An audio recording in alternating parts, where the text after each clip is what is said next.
வணக்கம். இது உங்கள் சிவி ஜோன். ஸோ எல்லோரும் எப்படி இருக்கீங்க? இன்னைக்கு பார்த்தீங்கன்னா ஒரு பயங்கரமான சம்பவம். இப்போ தான் பிக் பாஸ் 8 அந்த ஃபஸ்ட் இதை வந்துட்டு என்ட்ரி, அதாவது கண்டஸ்டன்ஸ்லாம் உள்ளே போகிற நிகழ்வுகள்லாம் முடிஞ்ச அடுத்த நிமிஷமே பார்த்தீங்கன்னா எல்லோரும் சோறை சாப்பிட்டுட்டு ஹாயாக போய் படுக்கலாம் அப்படின்னு நினைக்கும் போது ஜாக்லின், அதுக்கப்புறம் இன்னும் ஒரு சில பேர்லாம் வந்துட்டு சூப்பராக வந்து ஒரு சில விஷயங்களை கரெக்டாக எடுத்து வச்சுருக்காங்க.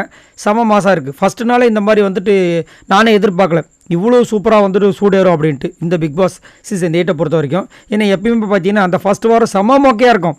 பட் இந்த வாட்டி இந்த சீசன் 8 பார்த்தீங்கன்னா ஃபஸ்ட்டு நாளே செம்ம சூப்பராக போயிட்டுருக்கு. அது மட்டும் இல்லாமல் விஜய் சேதுபதி அவர்கள் போகிறதுக்கு முன்னாடி ஒரு விஷயத்தை வர தூக்கி போட்டு போயிட்டார். 24 மணி நேரத்தில் ஒரு எலிமினேஷன் இருக்குன்னு. அதுலேயும் பார்த்தீங்கன்னா ஜாக்லின் இப்போ என்ன சொல்கிறாங்கன்னா, சப்போஸ் நான் உடன்பாடு இல்லைன்னு சொல்லிட்டு என்னையை வந்துட்டு இந்த வீட்டை விட்டு வெளியே அனுப்பினாலும் எனக்கு பிரச்சனை கிடையாதுன்னு சொல்லிட்டு பாய்ஸ் டீமில் இருக்கிற தீபக்கு, அதுக்கப்புறம் நம்ம முத்துக்குமார் அவங்ககிட்டலாம் சொல்லிட்டு இருக்காங்க. எல்லாருக்கும் பதப்பதப்பாக இருக்குது. ஏன்னா ஜாக்லினுக்கு நிறைய ஃபேன்ஸில் இருக்காங்க இல்லையா, ஏம்மா சவுண்டு பார்ட்டிலேயே நீ முக்கியமான பார்ட்டி, நீ போயிட்டு நாங்கள் என்னம்மா பண்ணுறதுன்ற மாதிரிலாம் ஒரு சில பேர் கருத்து தெரிவிக்கிறாங்க. அது மட்டும் இல்லாமல் லாஸ்ட்டாக என்ன பண்ணுறாங்க, தர்ஷா குப்தா வந்துட்டு திரும்ப கூப்பிட்றாங்க.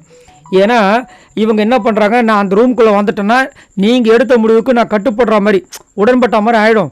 எனக்கு அதில் உடன்பாடு கிடையாது. ஏன்னா நீங்கள் கொடுத்துருக்கிற அந்த வாக்குறுதி என்னென்னா, ஒரு வாரத்தில் வந்து நாங்கள் வந்துட்டு பாய்ஸை நாமினேட் பண்ணக்கூடாது, ஒருத்தர்னாலும் பரவாயில்ல, யாரையுமே நாமினேட் பண்ணக்கூடாதுன்னா இது எப்படி? அப்போ நம்ம கேர்ள்ஸ்குள்ளே ஒரு பிரச்சனை வருது இல்லையா?